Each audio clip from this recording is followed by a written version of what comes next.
when it comes to that, we're going to fast forward a wee bit and I'm going to talk about some transplanting. But as I say there, before I think I lost you, I'm just going to read out of the plants that what you should be sowing now at this time. And it is a busy time for growers. As you can see, my potting shed, I'm really kind of stuck for space at the minute. But if you're growing your spring cabbage, oriental salads, carrots, kale, onions, leeks, parsley, peppers, swedes, turnips, French beans and your herbs, these are the things that you could be starting to grow now. So if you're sowing them indoors, you know, you need to be, lost you at 13:10. Okay, sorry about that, Rob.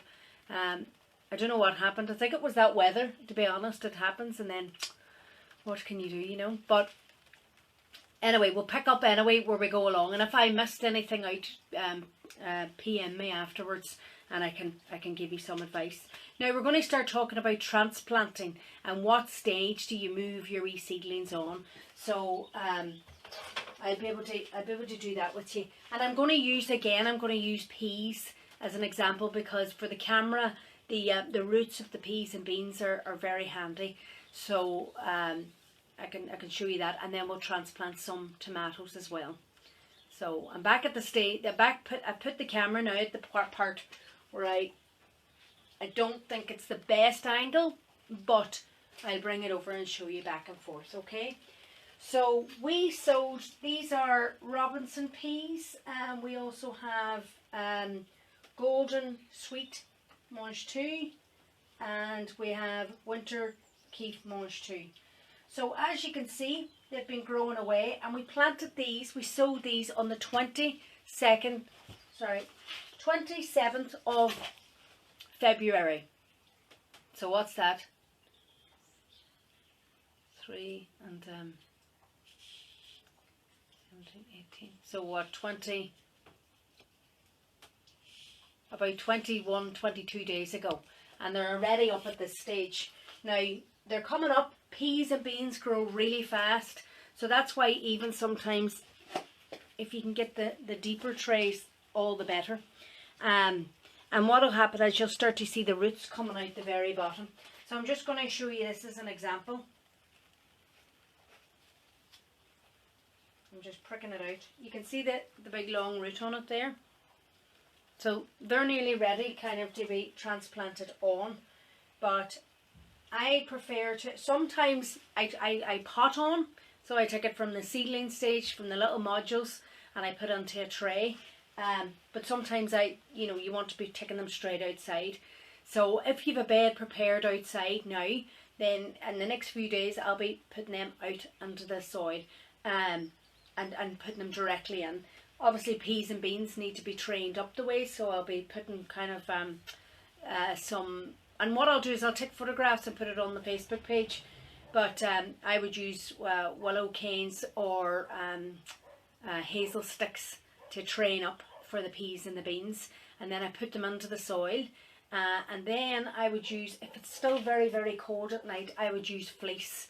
Now I know fleece is not something that you can easily access, so maybe then hold off until the weather gets a bit warmer. But this is horticultural fleece here. As you can see, it's very fine, but it's also very strong. I wouldn't recommend buying the stuff in the pound shop. It's too light and it blows away too quickly, so don't be buying that. You can get this if you try quickcrop.ie. You can buy a huge big roll of it for 28-29 euro, and you can use it a lot in the garden. So if you're really getting into the growing, hopefully next year everybody will be on the ball. Get yourself a roll of the fleece. So I know it's maybe not possible at this moment in time, but it's very good for when the weather shifts. And even like now, we're in the third week of March nearly, we'll be expecting the temperatures to start changing. The soil temperature we'll be looking for, but if there's nights that it's frosty or whatever, I would even run out and cover over with the fleece. So that's really that kind of for transplanting, if you're going to be transplanting directly outside. But then there's certain plants that I would transplant pot on as such. So I won't be putting them straight outside. I'll be putting them into a bigger pot. And as you can see, these tomatoes here are ready to go to a pot each, really. So they've been doing really well. These ones were planted by my kids, so they put about 10, 11. They put 11 plants in. I wouldn't recommend that. I would be like doing the individual ones that I showed you, but sure, hey, they grow. And do you know what? They're actually grown better than the ones I had individually. So maybe there's something about tomatoes like to grow together. But then we're now going to transplant them. So what I'm going to do is, I've got myself just some pots. So these are, and the pots I'll have at the bottom of them what size of pots they are. So these pots here, 9 centimeters pots, little pots like that. And again, what I'm trying to do now is I'm transplanting these into the pots, or potting on, but I'll not be putting into the polytunnel soil until the temperature is a warmer temperature. So these will go on here, and they'll still stay in here in the potting shed where it's a wee bit warmer before I put down into the polytunnel. So I'm going to just show you now about how I would transplant it. So this is the pot here, and I'm just going to gently take my hands and kind of thread it in through. And when I turn it upside down, hopefully the soil all won't fall away. There'll be enough roots that has bound with the soil. Okay, so as you can see all the roots there, and they're fairly growing away. So this is a good stage, because one thing you don't want it to become is pot bound.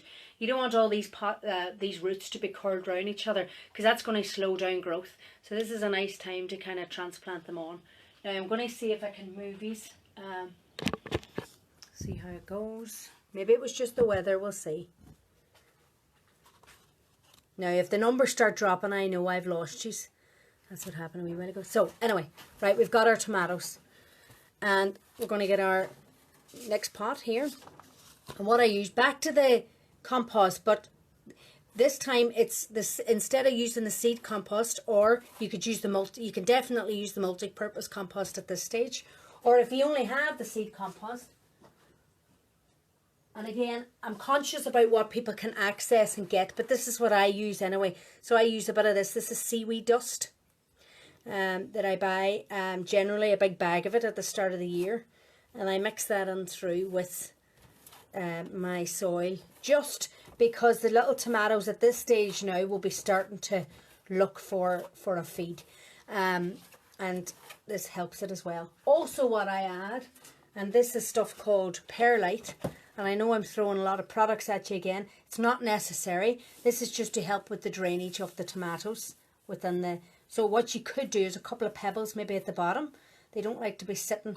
Now obviously in a pot that size you're not going to put on a lot of pebbles, but maybe 1 or 2 just to help get the water out the other end, so that they're not lying in any water. Let's put this out of the way. He's okay, he can see me okay. So this is the soil now that I'm going to put in, and it's a wee bit of extra feed in it, and seaweed dust is nice and natural as well. So I've filled up the pot, okay, and then I'm going to get my little dibber again, but you can use a pencil or anything at this stage. I'm just going to make the hole big enough for what I think is 1 tomato and its roots. Then I'm going to gently take this. Now this is where you have to be quite gentle, and I'll see if you can see this okay, because I'm just going to start to separate out the tomatoes. You don't want to really break too many roots at this stage, because they're all just trying to get going, and you can tease them apart. Okay, so that's one there. Now I'm holding it by the stem, but as much as you can not to do that, if that makes sense. So I'm just going to take it now and pop it right into that hole. And that's why you need the hole prepared earlier, because it's kind of like a little system that you're wanting to set up, that you don't want to be run around grabbing stuff at this stage. Although don't panic if you are, because we all have to start somewhere. So into the soil. Now tomatoes, some of you might know, is a member of the potato family. So they have similar requirements in the soil. And one thing you can do is when you're potting them on, you can actually pot them a wee bit deeper so that you're bringing the soil up right around the neck. What that does is it encourages roots to come out of that stem. And the more roots that you can get, then the more opportunity that the plant has of taking in the nutrients and the water.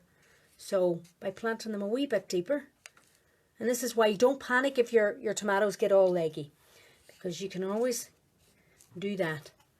So that's the transplanted, and as you can see, I'm using broken pots. So don't worry if the pots are broken or anything like that. So we're just going to do that, and then you take your little label, if you have one, or if you don't have one, then just maybe mark it up or take note what you've done. You can get these labels, as I say, online, but also they are lollipop sticks. You could be a wee bit more inventive. You could take your yogurt pot and you could slice lines like that and write it up, and pop that in as well. So use what you have, so don't go mad panicking if you can't get anything online.